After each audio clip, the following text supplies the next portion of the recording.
작가들을 초청해서 그분들의 시론 또는 인문학에 관한 담론을 듣는 자리를 마련하고 있습니다. 이 귀중한 시간이 문학에 대한 또 각자의 시심을 한 번 더 다짐해보는 계기가 되었으면 합니다. 우선 행사를 진행하기 전에 창신대 식품영양학과 교수이며 도서관 원장이신 박혜진 교수의 인사 말씀 있겠습니다. 죄송합니다. 제가 오늘 자켓을 걸쳤는데 갱년기 있다 보니 약간 땀이 너무 많이 흘려가지고 할 수 없이 자켓을 벗었습니다. 제가 오늘 우리 금호동 교수님의 제목을 제가 이 배너 만들 때도 보면서 제가 도서관장 하면서 작가의 만남 시작한 지 이제 작년이 지금 2년째인데 제가 대학교 국어 이후로는 이런 인문학을 접할 기회가 없었습니다. 그래서 작년에 이제 후문학파라는 새로운 용어도 보고 그리고 또는 과정시학이라는 제목을 보고 처음 또 뭐지 하면서 뭔가 좀 새로운 인문수학이 늘어난 특히나 여기 보면 실용, 독자를 위한 실용 공부를 해가지고 저희가 11월 1일날 제3회 창원 세계 티카시 페스티벌을 하는데 우리 여기 계시는 교보원들은 전부 다 좀 제발 좀 시 좀 한 편 써달라고 하는데 제가 작년까지는 못 버텨 시를 썼었는데 올해 좀 버티기를 하고 있거든요. 왜냐면 이게 시를 이게 티카시 5줄 우리가 순간 얘기하지만 이게 내보니까 또 고쳤다고 했는데 그래가지고 저는 이 과정시학이라는 걸 보면서 오늘 특강만 잘 들으면 우리 금호룡 교수님 특강만 잘 들으면은 이제 그렇게 비전문가라도 멋지진 않지만 그래도 고민하지 않고 시를 쓸 수 있는 능력을 혹시나 갖게 해주시지 않을까 하고 정말 큰 기대를 하겠습니다. 꼭 부탁드리겠습니다. 감사합니다. 예, 감사합니다. 예, 저희 문학관에서 오늘 모신 분은 국립한국해양대학교 교수를 역임하면서 수많은 재단을 양성해 오셨고 또 한국 최고의 실험가이시며 평론가이신 구모룡 교수님이십니다. 여기 계신 여러 선생님들께서도 각자 문학을 위한 뜨거운 길 위에서 계십니다. 구모룡 교수님의 특강을 통해서 나는 어떤 글을 쓰고 있는지 또 나의 글의 위치는 어디인지를 한 번 더 재점검해보는 기회가 되셨으면 합니다. 오늘 강의 주제는 과정시학, 시인과 독자를 위한 실용 공부입니다. 교수님을 모시겠습니다. 큰 박수로 맞이해 주세요.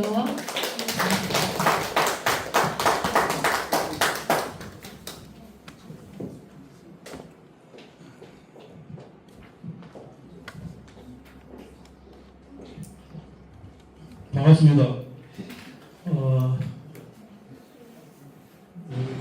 소개를 하셨는데 한국 최고의 실험가, 최고 실험가도 아니고 그냥 실험 공부하는 사람이고 그렇습니다. 최고를 좋아하지 않습니다. 저는 이 과정 시학이라는 말은 별 큰 의미가 있는 건 아닙니다. 과정이라는 겁니다. 과정. 그렇게 프로세스 뜻입니다. 우리가 삶이 과정이고 시설부도 과정이다 이런 의미입니다. 의미인데 이것이 가지는 의미를 조금 더 달리 생각해 보면 우리는 자꾸 어떤 결과물을 가지고 이야기를 하려고 하는데 그게 중요한 게 아니다 하는 겁니다. 그래서 한 편 한 편이 과정이고 시인은 시인이 되고부터 시를 마감할 때까지 그 전생애가 이 과정이라는 겁니다. 그래서 우리가 시인을 이야기할 때 어떤 특정 시를 가지고도 이야기하지만 그 시인이 써온 작품 전체를 가지고 이야기를 해야 되고 그것이 과정인데 우리가 영어로 하면은 포엠은 시편이라고 번역을 할 수 있겠고 포에트리는 대문자 포에트리는 시입니다. 그러니까 우리가 자꾸만 그 포엠을 포에트리라고 자꾸 운동을 하는 수가 있는데 우리가 한 편 한 편 쓰는 것은 다 포엠일 뿐입니다. 그게 모여서 각 개인의 포에트리가 되는 건데 그런 의미입니다. 그런 의미로서 이렇게 과정시학이라고 했습니다.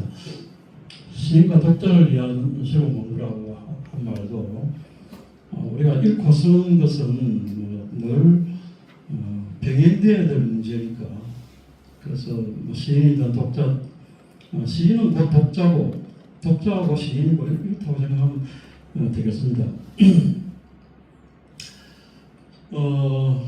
누구나 시를 쓰고 읽을 수 있는 것입니다. 이건 이런 이야기를 예를 많이 듭니다. 여기에 들고 있는 예도 그런 것이죠.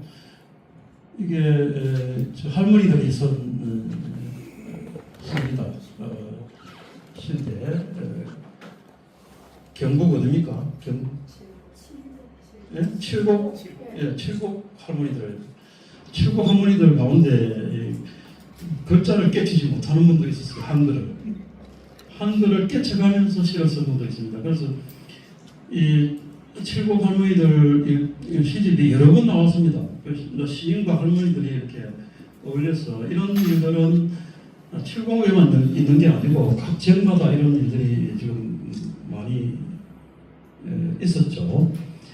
그런데 순례계열은 그 낭만주의 초기에 두 형제인데 그 형제 가운데 한 사람이 이런 말을 했습니다. 모든 시는 시의 시다. 이게 무슨 말인가 하는 건데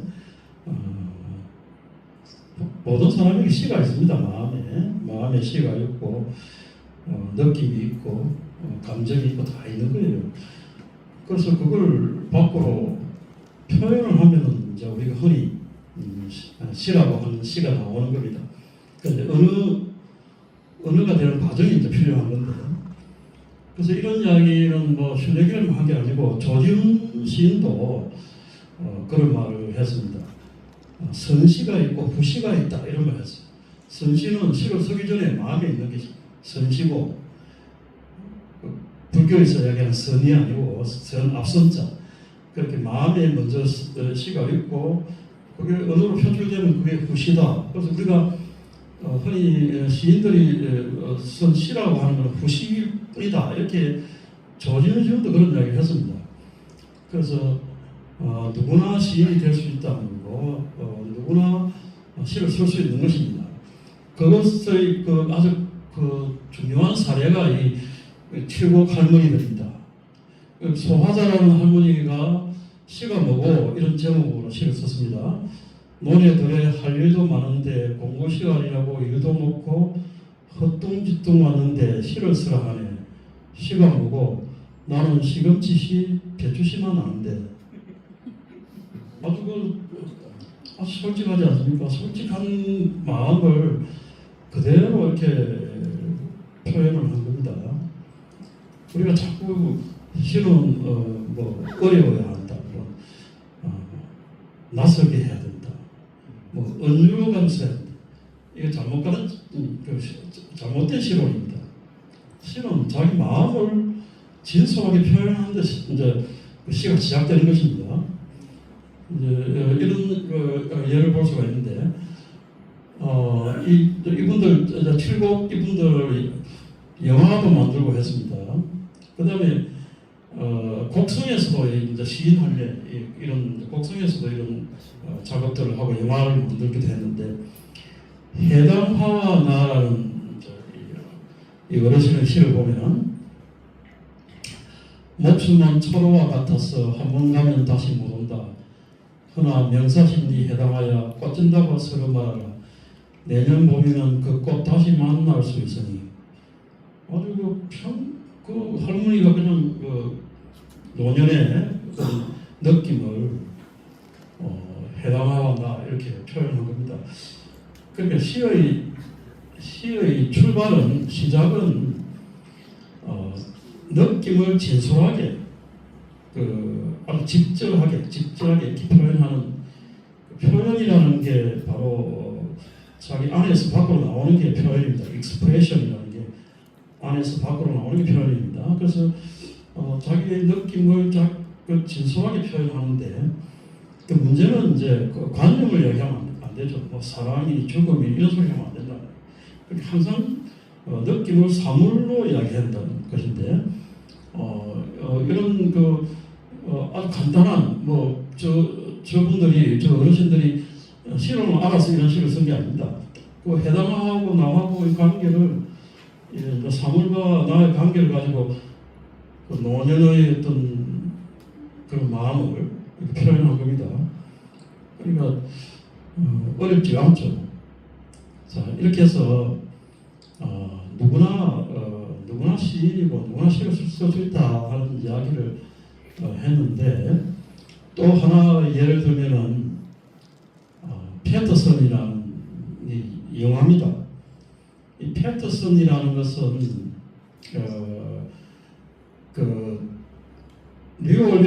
뉴저지 미국의 뉴저지에 있는 도시가 패터슨입니다. 패터슨이고 이 영화 속에 나오는 주인공 이름도 패터슨입니다. 그 다음에 윌리엄 칼로스 윌리엄스가 쓴 그 시집 제목이 또 패터슨입니다. 여기 패터슨인데 윌리엄 칼로스 윌리엄스는 소아과 의사인데 그 패터슨에서 평생 소아과 의사로서 자기 일생을 보내면서 거기서 시를 썼습니다. 정말 좋은 시들이 많죠. 그리고 그 시들도 번역이 되어 있습니다. 이 영화는 패터슨이라는 영화는 주인공이 운전기사예요. 그 시내버스 공용버스 운전기사입니다. 운전기사인데 자기 서재가 지하에 있습니다. 지하에 서재에 보면은 패터슨 시집 데이비드 소로 책도 있고 이게 계속 그 시를 읽으면서 자기가 시를 쓰고 옵니다. 이렇게 써보는데 이 영화는 일주일 동안 그 패터슨의 일상생활을 이야기를 하고 있습니다. 근데 일주일 월화수목금토일 일주일인데 매일매일이 달라요. 매일매일 일어나는 시간 조금 차이가 있고 표정도 다르고 옷 입는 도 다르고 걸어가는 길도 달라요. 직장까지 걸어가는 길도 다 다르고 만나는 사람도 다 표정이 다르죠. 그 다음에 버스를 운행하는 과정에서도 그 성격들 모습이 다 달라요. 다 다릅니다. 직장에서 만나는 사람과의 또 대화나 이것도 다 달라요. 그러니까 이게 굉장히 중요한 겁니다. 우리의 감각은 굉장히 추상화되어 있습니다.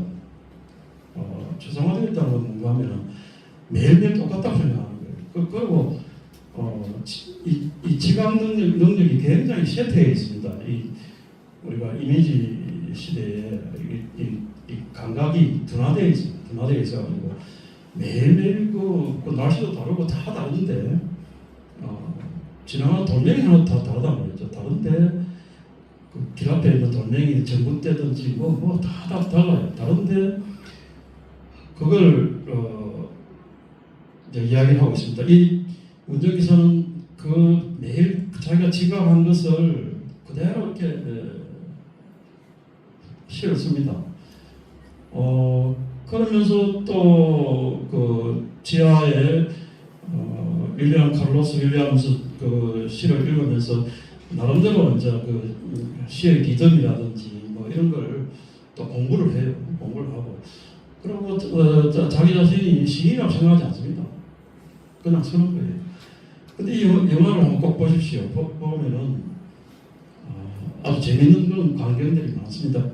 여기 부인은 늘 새로운 걸 좋아해요. 새로운 디자인을 좋아하고 늘 집안에 그 커튼이든 뭐든 자꾸 바꾸고 이렇게 하는 새로운 걸 좋아하는 그런 분인데 부인이 바자회에 그 페인팅 이런 걸 내 가지고 토요일 주말에 돈을 벌어 가지고 이제 둘이서 이제 외식을 하고 돌아오니까 그 집에서 기르는 개가 개도 하나의 주인공입니다. 이 영화에서 이 패터슨이 써놓은 그 시를 다 종이를 다 물어 뜯어버리죠. 그래서 굉장히 허탈한데 마지막 장면에서 그럼에도 자기가 쓴 시는 물 위에 떠 있는 언어에 불과하다 이렇게 이런 식으로 생각하면서 다시 이제 일본 시인이 준 이제 공책을 하나 받습니다. 다시 거기 공책을 가지고 이제 시를 쓰게 되는 거죠. 이 영화를 만든 진장훈이라는 그 감독도 시인입니다. 시인이고 그래서 시라는 게 우리 일상생활과 멀리 있는 게 아니고 생활 속에서 자기의 진솔한 느낌을 잘 이야기하는 것. 물론 이제 거기에는 시와 관련된 이제 장치들이 등장하기 시작하는데 그건 나중 문제입니다. 그건 나중 문제고. 그래서 그런 이제 이야기를 하고 있어. 앞에서 우리가 칠곡이나 곡성의 우리 할머니들 이야기하고 별반 다를 게 없습니다. 그래서 시가 우리로부터 멀리 있다 이런 생각을 할 필요가 없다는 겁니다. 시가 시냐 시 아니냐 이 말은 있을 수가 없습니다. 물론 좋은 시냐 좀 덜 좋은 시냐 이건 있을 수 있어요. 그건 나중에 비평의 문제니까. 근데 이건 시가 아니다, 이건 시다 이런 기준은 없습니다. 그건 없다는 걸 우리가 이야기를 할 수가 있겠고. 자, 그래서 시와 일상적인 삶은 굉장히 긴밀하게 이렇게 가까이 있습니다. 시는 말이 있는 곳이라면 어디서나 심지어 일상에서도 늘 일어나는 게 시입니다. 우리가 일상을 어떻게 지각하느냐 이 문제죠. 매일매일 똑같이 보느냐 다르게 보느냐. 학생들에게 학교 지도를 한번 그려보라 이렇게 이야기합니다. 교양 과목에 4학년도 있고 1학년도 있고 2학년도 있고 이렇습니다. 그 4학년 학생들이 기가 막혀요. 자기가 4년 동안 다닌 학교를 지도를 못 그립니다. 자기가 간 작가대학하고 도서관하고 이거 곱빼기 몰라요. 뭐가 있는지 모른다. 그만큼 우리가 무감각해요. 이제 우리 주변에 사물과 사람에 대해 지각하는 이런 능력이 아까 이야기했듯이 굉장히 그게 쇠퇴해 있습니다. 그래서 그걸 지각하는 것 그리고 일상이라는 것을 나중에 이야기했지만 일상은 하나의 사건으로 인식하는 것. 이 사건이라는 말은 무슨 교통사고가 나는 게 사건이 아니고 자기가 그렇게 지각하면 그게 사건이 되는데 의미를 부여하면 사건이 되는 거예요. 이런 철학자도 그런 알렌 바디오 같은 사람 그 사건의 철학이라고 그러잖아요. 모든 걸 사건으로 그렇게 인식하는 거. 그렇게 하다 보면은 그 지각 능력이 이제 더 확장되고 그에 따르는 이제 언어도 더 구체적인 언어가 더 자꾸만 늘어나는 겁니다. 그러면서 실적인 능력이 향상되는 것이겠죠. 그런 이제 훈련을 하는 겁니다. 그래서 앞에 패터슨 영화에도 보면은 패터슨이 하루하루 매일 그게 코스가 달라요. 그 부인이 사주는 점심도 내용이 다 달라요. 매일 집에서 기르는 강아지 표정도 늘 다릅니다. 그 다음에 저녁에 바에서 만나는 사람들도 다 달라요. 그것을 그대로 보이지. 그게 또 시가 된다는 겁니다. 그래서 우리는 이 삶을 추상적으로 인식하느냐, 구체적으로 인식하느냐, 이게 시하고 굉장히 중요하게 관여합니다. 그래서 섬세하게 생을 감각하는 이제 연습 그런 게 필요하고, 그 다음에 이제 그런 가운데서 새로움이 나오는 겁니다. 우리는 이제 아까 나설기 하기라는 이런 잘못 이제 배운 거죠. 섬세하게 생을 지각하다 보면은 기존의 인식과 다른 그 언어가 나오게 되고 표현이 나오게 됩니다. 그게 새로운 것이지 남과 다르게 나서게 한다. 그게 아닙니다. 우리가 나서게 한다는 걸 잘못 우리가 알고 있습니다. 그래서 일상이라는 게 하나의 사건으로 아까 이야기했죠. 사건으로 인식해야 그렇게 의미를 부여해야 되고 근데 일본 사람들은 와비사비라는 게 있죠. 와비사비 뭐 교토나 이런 데 가면은 아주 그 넓고 태락한 또 적막한 또는 그 일본 정원에서 느끼는 그런 걸 우리가 와비사비라고 그러는데 굉장히 섬세합니다. 우리도 한국 사람도 굉장히 섬세해요. 그 한국 사람이 섬세한 것은 멋이라고 이야기를 할 수 있겠습니다. 멋이라고 할 수 있겠는데 이런 게 우리가 일상에 에서 이렇게 표출될 수가 있는 이게 그러니까 일상생활에서 보고 느끼고 감각하고 표현하는 것이 결국은 이 미학으로까지 미적인 데까지 이제 도달하는 것입니다. 그래서 우리가 글쓰기를 이야기하면 항상 두 가지죠. 이 잘못된 게 과소의욕과 과잉의욕이 문제입니다. 과소의욕은 야 나는 시를 쓸 수 없어 이렇게 이야기합니다. 사람들이. 그 다음에 과잉의욕은 좋은 시를 써야 되겠다. 그래서 망친단 말이에요. 그러니까 솔직하게 자기 감각대로 감정대로 구체적으로 표현하면 되는 것인데 과소의욕과 과잉의욕이 심한 그런 게 아니고 모든 글쓰기에서 이제 문제가 됩니다. 자, 이제 누가 시를 읽는가라는 이 책을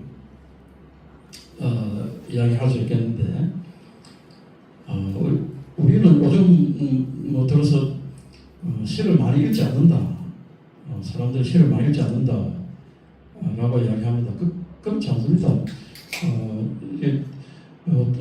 동양이나 서양이나 다 시는 여전히 중요한 미디어라 할 수 있겠습니다. 중요한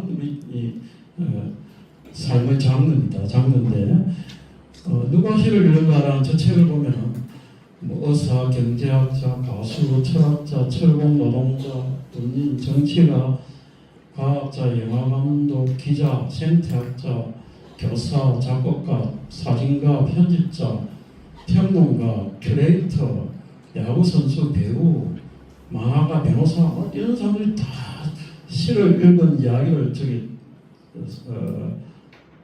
이야기를 한 걸 이제 편집을 해놨습니다. 그러니까 여기 보면은 이 사람들이 다 이런 이야기를 하고 있어요. 시는 깊은 감정에 대한 것이다. 시는 감정에 대한 것이다. 그 다음에 일상생활에서 우리가 뭐 조정과 울정이 있을 수 있는데 이게 다 시에 표현되어 있더라. 시를 읽어보니까. 그리고 이 사람들이 시인들이 아닙니다. 일반인들이 이런 이야기해요. 감정은 동사다. 이런 이야기합니다. 정치는 사물이고 선거운동은 시였다. 정치가 이런 소리를 해요. 시카고는 에드가 알란 포가 쓴 시다. 이런 말 하는 사람도 있고. 그 다음에 수용소에서 이제 폴란드어로 아우슈비츠 수용소에서 계속 폴란드어로 된 시를 음송한 소피 할머니는 시를 외우고 낭송하는 게 그게 내 삶을 지키는 방패이다 이런 말씀을 합니다. 그리고 시를 말하는 게 좋다. 산문은 알물, 시는 인류의 진화를 나타낸다. 시가 인류의 진화를 나타낸다 이런 말을 또 하고 있어요. 그 다음에 시를 경험하는 이런 현실 너머를 보는 것이다. 노래와 시는 무용하게 좋다. 아무런 무슨 돈으로 계산이 안 되기 때문에 노래와 시는 무용지용이라는. 자 이런 이야기들을 이제 독자들이 하고 있습니다. 독자들이. 그 독자들이 하고 있는 걸 보면은 우리가 이 시라는 게 얼마나 중요한 우리 삶의 중요한 매개물인가 하는 걸 알 수가 있습니다. 시는 어디서든 쓰여집니다. 시는 여러분들 전쟁이 일어나면 전장에서는 소설은 없습니다. 시는 있습니다. 시는 있어요. 시는. 아우슈비츠에서도 수용소에는 소설이 나올 수가 없죠. 그 다음에 소설이라는 것은 항상 사후적입니다. 사후적. 그렇게 어떤 일이 있고 난 뒤에 소설이 있는 겁니다. 그래서 발트 벤자민이라는 사람이 그런 말 했죠. 전쟁터를 다룬 이야기한 소설을 보면 엉터리라는 거예요. 실제 전장에서 있었던 일들하고는 전혀 전쟁 소설은 거리가 멀다. 그러니까 직접적으로 경험하고 느낀 것을 표현하는 것은 시입니다. 근데 이게 엄청난 인류사에서 엄청난 사건이 아우슈비츠이기 때문에 아도로는 뭐 아우슈비츠 이후에 서정시라는 게 이제 과연 서정시라는 게 가능하겠느냐? 그렇게 참혹한 실제로 그 죽음의 수용소에서 살아남은 사람들한테 어떤 일이 있었냐고 물으면 아무도 말을 못해요. 말문을 닫는다. 그만큼 고통스러운 우리가 뭐 손가락에 약간 이렇게 종이로 이렇게 베어도 하면서 고통스러운데 그리고 아픈 사람에게 어디가 아프냐고 물으면 말 못합니다. 아픈 사람은 그 고통 때문에 말 못하죠. 근데 이런 속에서도 그게 표현될 수 있는 게 시라는 겁니다. 그래서 지제는 아우슈비츠에도 시가 쓰였다. 누구냐? 파울첼란이라는 파울첼란 허수경 시인이 번역한 파울첼란 전집이 번역되어 있습니다.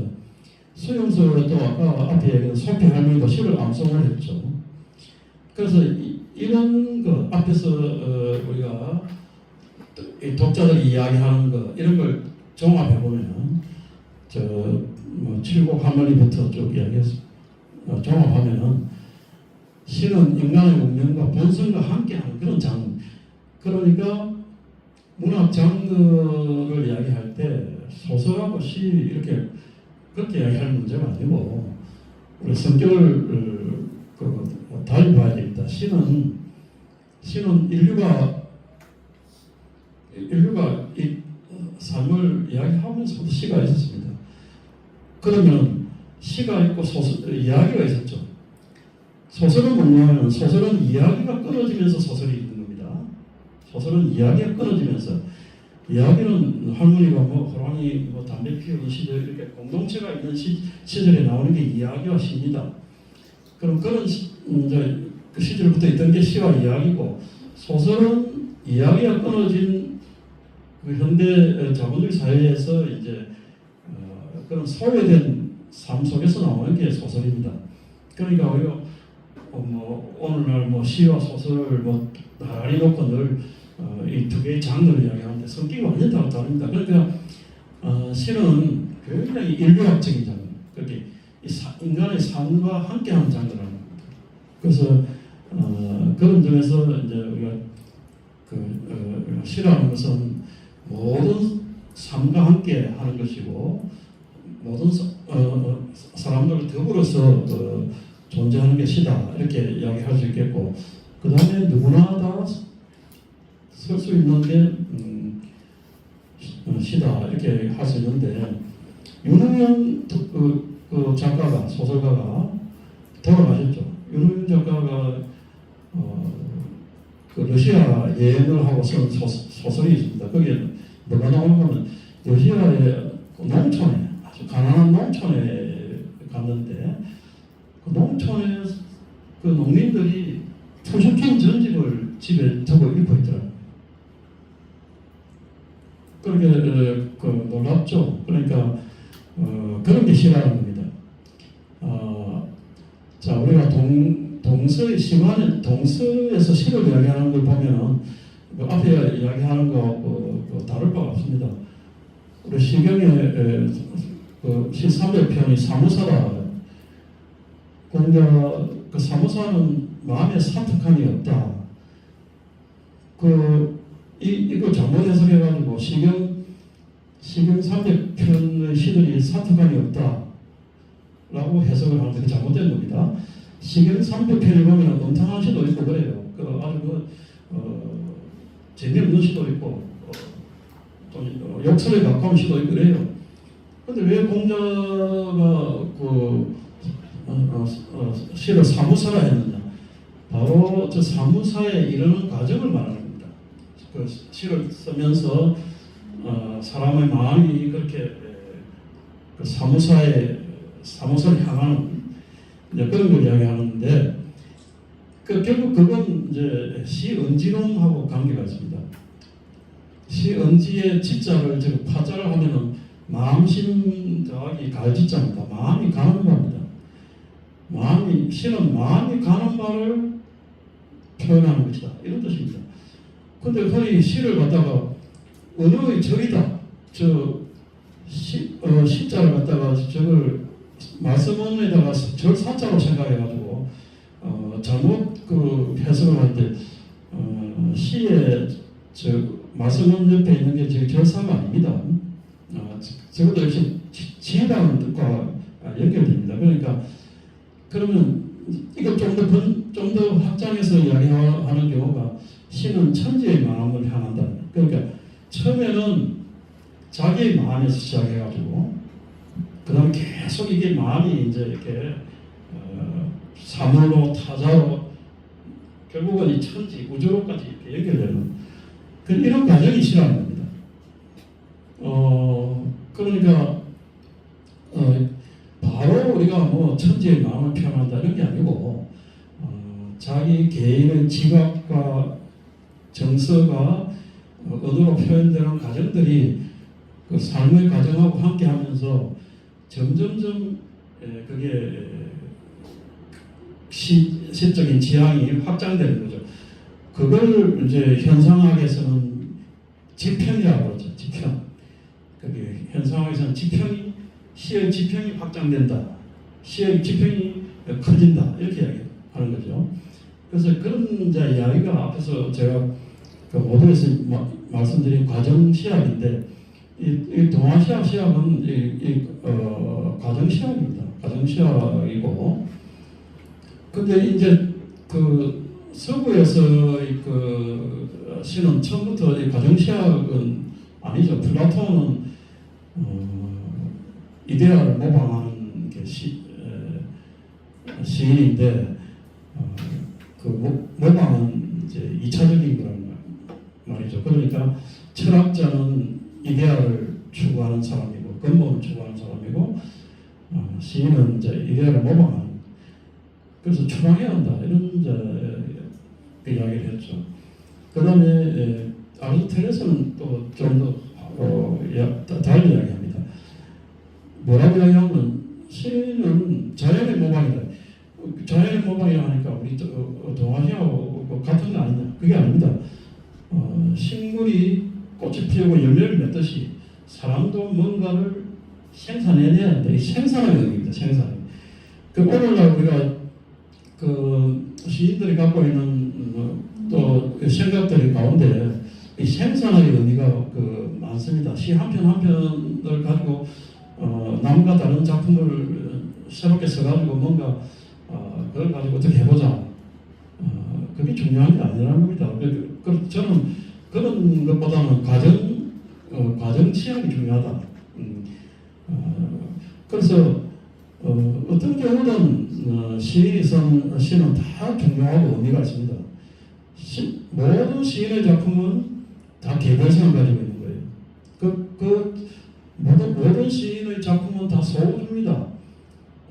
칠곡 할머니가 썼던 곡성 할머니가 썼던 우리가 알려진 유명한 시인이 썼던 그 모든 시는 그 시인의 단독자의 어떤 표현의 결과고 그것이 쭉 모여서 시집이 되고 계속 이어질 때 그것은 그 사람의 어떤 의식과 삶의 과정이 좀 연결된 것입니다. 그렇게 이야기를 해야 되겠는데 우리가 생산으로서의 시는 뭔가 상품을 만들듯이 자꾸 이렇게 이야기하려고 하는데 그런 의미에서 서구적인 어떤 시적 개념 이게 오늘날 이제 우리가 자본주의 상품 논리 새로움이라는 게 그런 거하고 맞물려 있는 이런 부분이 적지 않다는 건데 꼭 그렇다 해서 서구의 실론이 다 상품 실론이다 그런 뜻은 아닙니다. 과정 실론이라는 것도 뭐그 서양 사람들이 다 그런 대부분의 시인들은 과정 실론입니다. 자, 그런 이야기를 지금 복잡한 이야기를 할 수는 없고, 자 그래서 이제 좀 더 정리를 하면은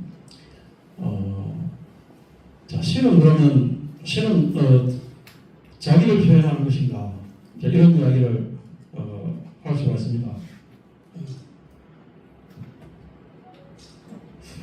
예, 결국 우리가 서정시를 이야기할 때 서정시는 자기 표현이다. 그 출발은 자기 표현입니다. 자기 자신을 표현하지 않는 시는 좀 그게 좀 문제적이죠. 어떤 시인들 보면은 자기 자신을 표현하지 않고 어떤 장소나 어떤 역사적 사건이나 이런 걸 시를 쓰는 경우가 있습니다. 그런 시만을 쓰는 시인들에 대해서 저는 조금 의심을 합니다. 왜 시를 저렇게 쓰지? 모든 시인은 자기로부터 출발하는 겁니다. 자기 셀프에서 시작되는 그 셀프 자기를 표현하는 데서 시작되는 거예요. 그래서 자기 표현이라는 것은 이거는 서정시의 기본 원리입니다. 자기를 표현하는 것. 근데 이제 이 자기를 표현하는 것인데 이건 자기 안에서 밖으로 표현하는 것이죠. 이제 감정이라는 것도 이모션이라는 것도 자기 안에서 밖으로 나가는 겁니다. 즉 EX나 E나 다 안에서 밖으로 나가는 뜻입니다. 우리가 실존이라는 것도 자기로부터 바깥으로 나아간다는 뜻입니다. 그 존재라는 게 자기로부터 바깥으로 나아간다. 그러니까 시를 자기만 느끼는, 자기만 아는 감정을 표현하기 위해서 시를 쓴다. 이건 또 말이 안 된다. 그럼 그 자기만 알고 자기 감정만을 위해서 시를 쓴다. 그럴 시를 왜 씁니까? 결국 자기 감정을 표현을 통해서 타자하고 뭔가 이렇게 이해와 어떤 그 공감을 만들기 위해서 그 시를 써야 되는 것인데, 그래서 우리가 자기 표현이라 해서 자기 감정만의 어떤 그런 나르시시즘을 이야기하는 게 아니라는 겁니다. 그래서 워즈워드도 감정이 이렇게 넘치는 거, 감정이 자기 안에서 넘치는 게 이제 필요하다고 했고, 존두이도 이 감정 그렇게 정돈되지 않는 감정이 아니고 자기 안에서 뭔가 이렇게 불투명하게 투명하게 된 감정이 표현된 것이 시라고 이야기를 하고 있습니다. 그다음에 엘리엇은 이제 좀 더 한 발 더 나아가죠. 아니 자기 감정에서 이제 벗어나가. 이제 여기서부터 이제 이미지즘이나 조지주의가 등장하는 것인데 자기로부터 벗어나라. 그래서 엘리엇은 그렇게 시를 장미 향기처럼 표현해라 이런 말을 썼죠. 그렇게 이미지나 구체적인 사물을 통해서 나타내라 이렇게 이야기를 하는데, 어쨌든 출발은 자기 자신에서 출발합니다. 우리가 이제 그 개념이 느낌이라는 일방적이지 않습니다. 바다를 보고 느끼면은 바다가 다가오고 우리가 다가가는 겁니다. 그게 필링입니다. 이 필링이 이제 은화되면 이제 폼이 되는 겁니다. 형식을 만들어내는 거죠. 공감이라는 심포시라는 것도 일방적인 게 아니에요. 이렇게 서로 교류가 되는 것이죠. 그리고 이제 이 감각이라는 것도 하나의 감각으로 분리되어 있지 않습니다. 우리가 모든 감각이 다 이렇게 우리의 지각이라는 게 여러 감각이 함께 어우러지는 겁니다. 이 감각이라는 게 오늘날에 와서 이제 감각이 시각이 굉장히 이제 권력을 획득한 그런 시대인데,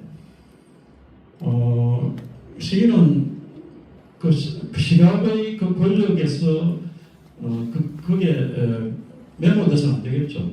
그렇게 시각과 함께 청각과 촉각과 후각 이런 모든 감각들을 다 이렇게 살려내야 됩니다.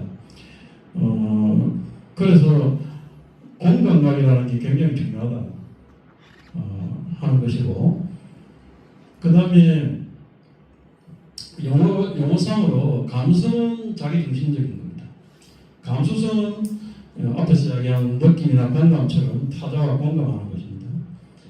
자, 이런 데서 우리가 자기로부터 출발하지만 결국 바깥 사물과 그 일상을 사건화하고 사물을 지각하고 계속 이게 시의 지평이 계속 이렇게 확장될 수 있다는 걸 알 수가 있습니다.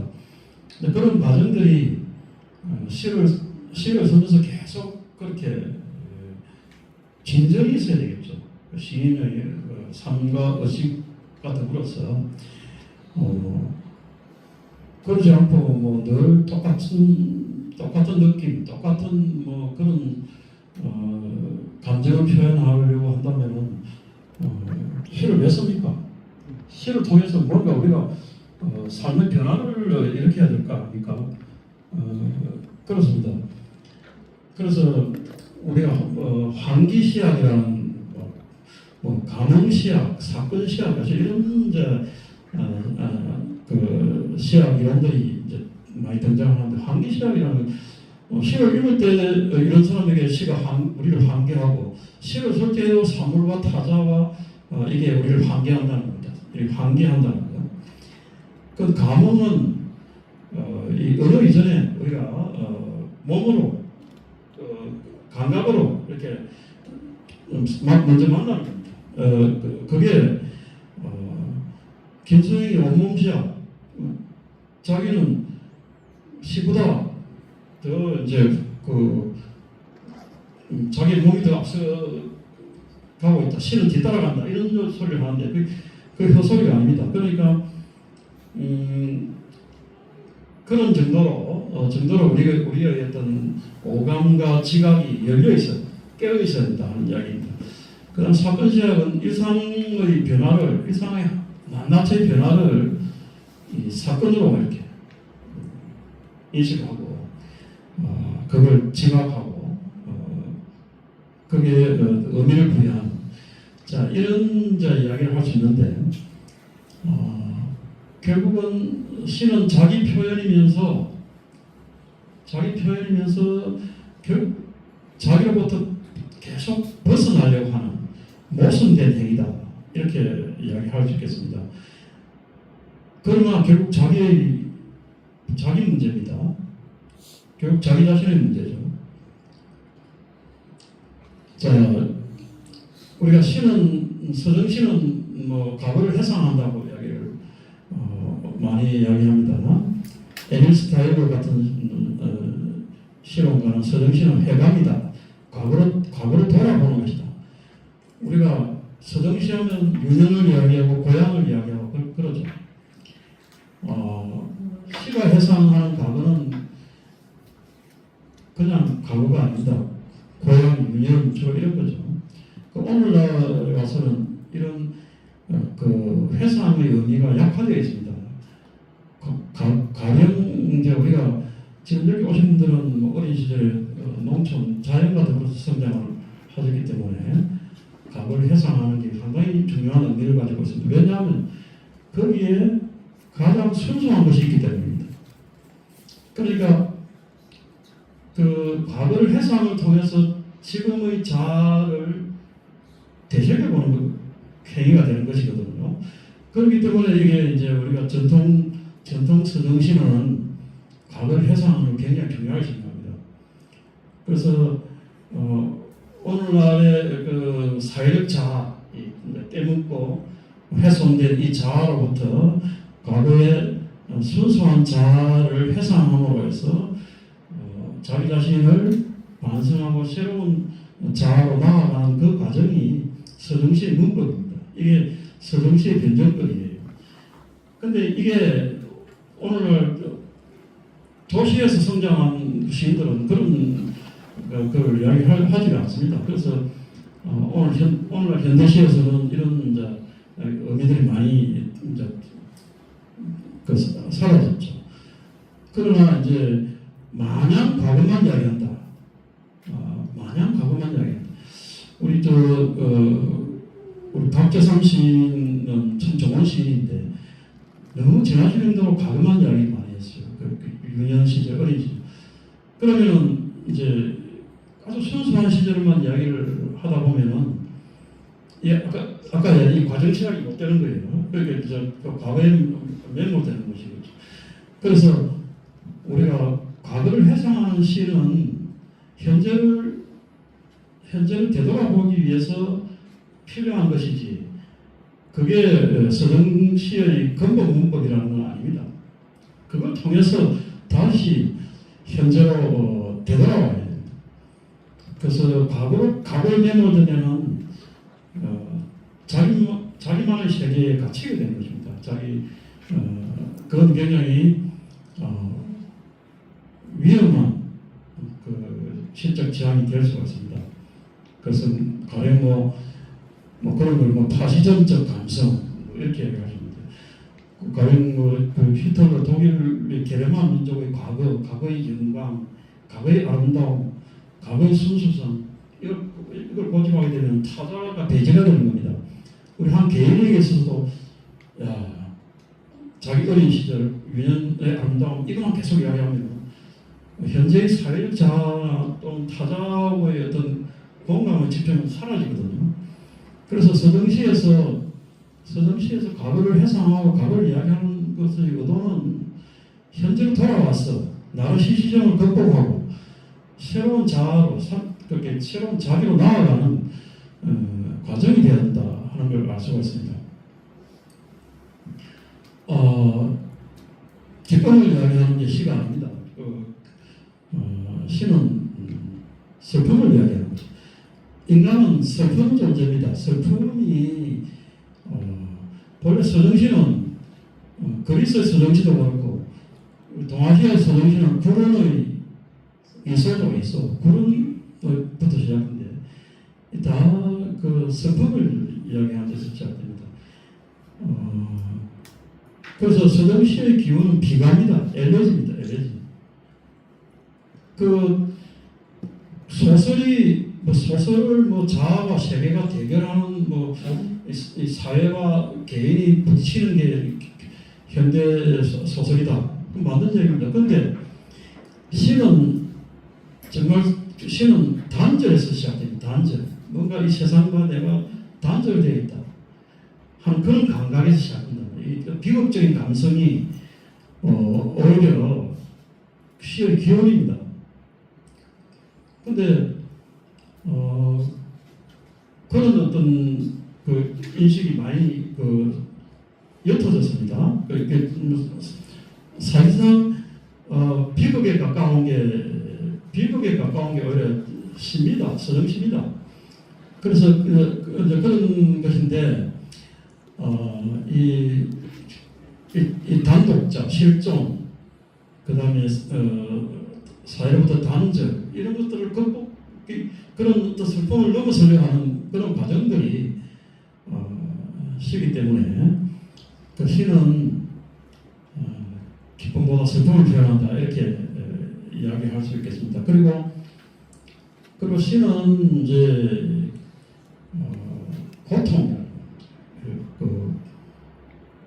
자기의 고통, 타자의 고통, 그다음 바깥 사물의 고통, 우리 생태 위기, 환경, 기후 위기 이런 것도 다 고통을 받아들이는 거 아닙니까? 이런 이제 이런 감각이 이제 결국 오늘날의 이제 시가 나아가야 될 길이라고 할 수 있겠는데, 그래서 자기를 표현하더라도 유년을 이야기하더라도 또 고향을 이야기하더라도 결국은 현재 인생의 어떤 삶, 이 어떤 고통스러움, 또 인간 존재가 가지고 있는 그 슬픔, 인간이라는 것은 결국 유한성의 존재이기 때문에 그런 것을 지각하는 감각 이런 게 결국 시의 어떤 바탕이 될 수가 있다는 겁니다. 그래서